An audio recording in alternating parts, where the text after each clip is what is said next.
നമ്മൾ നെടുമങ്ങാടുള്ള ഗവൺമെൻറ് ഹോസ്പിറ്റലിലാണ്. രാവിലെ തന്നെ ഒരു പണി കിട്ടിയിട്ടുണ്ടായിരുന്നു. ഞാൻ ചെറുതായി ഒന്ന് സ്ലിപ്പായിട്ടുണ്ടായിരുന്നു. ഞാൻ വന്നപ്പോൾ എൻ്റെ കാലിൻ്റെ കോലാണ് കേട്ടോ ഇത്.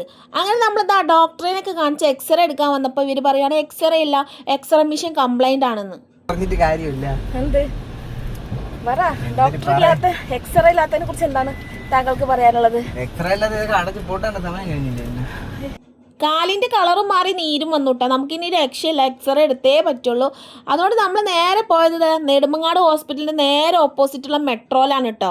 മെട്രോയിൽ പോയ സമയത്ത് എനിക്ക് ഫോൺ കൊണ്ടുപോകാൻ പറ്റിയില്ല കേട്ടോ. അതാണ് ഞാൻ വീഡിയോ എടുക്കാഞ്ഞത്. ഒരു 10-30 സ്റ്റെപ്പ് ഞാൻ ഇറങ്ങിയിട്ടാണ് എക്സ്റേ റൂമിൽ പോയത്.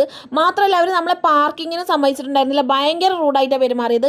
അപ്പോഴേക്കും എൻ്റെ കാലിൻ്റെ അവസ്ഥ ഉണ്ടോ ഭയങ്കരമായിട്ട് നീര് വന്നായിരുന്നു കേട്ടോ. അങ്ങനെ കഷ്ടപ്പെട്ടത് എക്സ്റേ റിപ്പോർട്ടൊക്കെ വാങ്ങിച്ച് ഡോക്ടറെ കാണിക്കാൻ പോയിട്ടോ. ഡോക്ടർ എന്താ പറഞ്ഞതെന്ന് വെച്ചാൽ എനിക്ക് കാലിന് ഫ്രാക്ചർ ഉണ്ടെന്നാണ്. ഞാൻ വന്നപ്പോൾ എൻ്റെ കാലിൻ്റെ ഒരു പിക്ക് കാണിച്ചായിരുന്നു. ഇപ്പോഴത്തെ എൻ്റെ കാലിൻ്റെ ഒരു പിക്ക് കണ്ടില്ലേ, ഈ കോലായിണ്ടായിരുന്നു. അവർ നമ്മളതിനെ നേരെ മെഡിക്കൽ കോളേജിലേക്കാണ് കേട്ടോ റെഫർ ചെയ്തത്. നമ്മൾ മെഡിക്കൽ കോളേജിലൊന്നും പോയില്ല. തൊട്ടപ്പുറത്ത് ഒരു ക്ലിനിക്കിൽ പോയി നമ്മൾ പ്ലാസ്റ്റർ ഇട്ടിട്ടാ.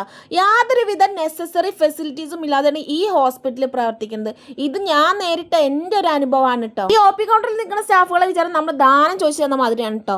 ഡോക്ടേഴ്സ് ആണെങ്കിലോ ചായ കുടിക്കാനോ ചോറ് കഴിക്കാനോ എന്നൊക്കെ പറഞ്ഞിട്ട് പോയിട്ട് മണിക്കൂറുകൾ കഴിഞ്ഞാണ് വരാറുള്ളത്. ഇതൊക്കെ ഈ ഹോസ്പിറ്റലിൽ നിന്ന് ഞാൻ നേരിട്ടിട്ടുള്ള അനുഭവങ്ങളാണ് കേട്ടോ. നിങ്ങൾക്ക് എന്തെങ്കിലും ഇങ്ങനത്തെ അനുഭവം ഉണ്ടായിട്ടുണ്ടെങ്കിൽ കമൻറ്റ് ബോക്സിൽ ഇടണേ. അപ്പോൾ ഓക്കെ, ബൈ.